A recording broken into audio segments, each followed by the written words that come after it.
28 मई 2026 ये वो तारीख थी जिस दिन छत्तीसगढ़ के कवर्धा जिले का रहने वाला 28 साल का कोमल अचानक लापता हो गया। 28 मई को वो अपने घर वालों से ये कहकर निकला कि मैं बस थोड़ी देर में वापस लौट आऊंगा, लेकिन देर रात तक जब वो वापस नहीं लौटा तब परिवार वालों को उसकी चिंता होने लगी और उन्होंने कोमल की तलाश शुरू कर दी। उसे हर जगह ढूंढा गया लेकिन उसका कुछ भी पता नहीं चला। घर वाले परेशान थे कि घर का एक नौजवान लड़का अचानक कहां गायब हो गया। अब ना ही उसका फोन लग रहा था और ना ही उसका कुछ पता चल रहा था। जिसके बाद अगले दिन यानी कि 29 मई को कोमल के परिवार वालों ने उसकी गुमशुदगी की रिपोर्ट दर्ज करवाई और फिर जैसे ही ये मामला पुलिस के पास पहुंचा, पुलिस ने कोमल की तलाश शुरू कर दी।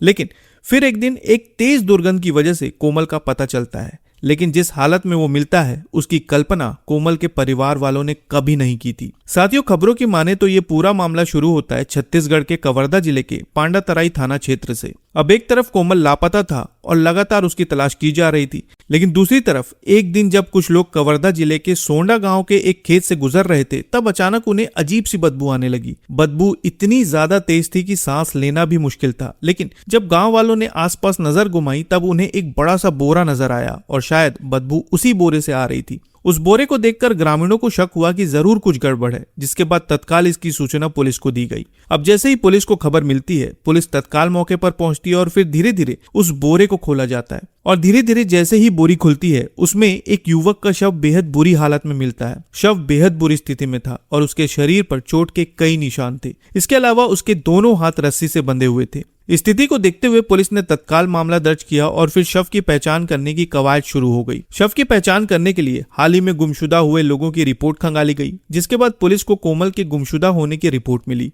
और फिर कोमल के परिवार वालों को शव की शिनाख्त करने के लिए बुलाया गया। आखिरकार उन्होंने पहचान लिया कि शव कोमल का ही है। घर के नौजवान बेटे का शव देखकर परिवार वालों का बहुत बुरा हाल था, लेकिन दूसरी तरफ पुलिस ने अपनी जांच को रफ्तार दे दी थी। जांच के दौरान उन्होंने कोमल की आखिरी लोकेशन और उसके कॉल डिटेल्स खंगालना शुरू किए। ढेर सारी कॉल रिकॉर्ड्स खंगालने के बाद उनका शक एक नंबर पर जाकर टिक गया और ये नंबर था मंदाकिनी वर्मा का। जांच के दौरान ये बात सामने आई कि कोमल लगातार मंदाकिनी से बातें किया करता था और इस कॉल रिकॉर्ड के बाद पुलिस को शक हुआ कि हो ना हो मंदाकिनी का इस मामले से कोई ना कोई कनेक्शन जरूर है। जिसके बाद जांच आगे बढ़ाई गई और फिर शक के आधार पर मंदाकिनी को हिरासत में लिया गया। अब शुरुआती पूछताछ में मंदाकिनी लगातार पुलिस को गुमराह करने की कोशिश कर रही थी, लेकिन सवालों की बौछार के आगे वो टिक नहीं पाई और उसने इस पूरी घटना की एक ऐसी कहानी बयां की जो वाकई में खौफनाक थी। खबरों की माने तो पूछताछ के दौरान उसने बताया कि कोमल वर्मा के पास उसके कुछ आपत्तिजनक वीडियो थे, जिसकी बदौलत वो लंबे समय से उसे ब्लैकमेल कर रहा था।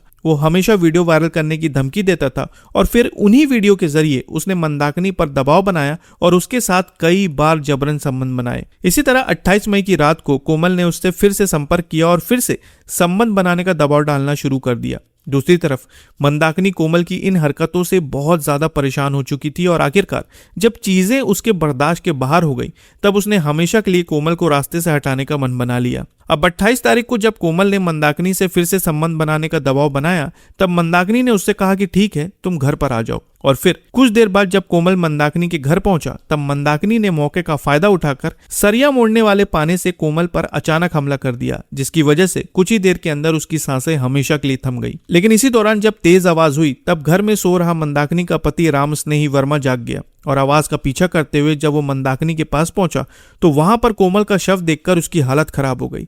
जिसके बाद मंदाकिनी ने उसे पूरी घटना की जानकारी दी।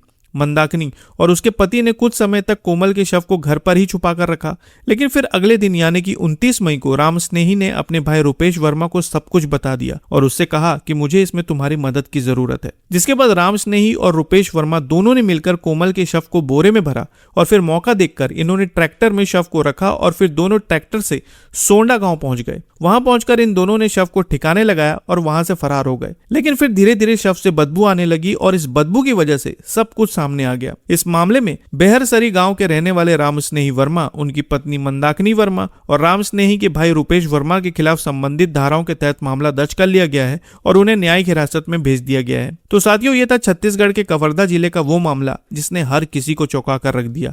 इस पूरी घटना पर आप क्या कहना चाहेंगे कमेंट में जरूर बताएं और आगे की नई खबरों के लिए चैनल को सब्सक्राइब करना ना भूलें। फिर मिलते हैं एक और नई खबर के साथ, तब तक के लिए आपका बहुत बहुत धन्यवाद।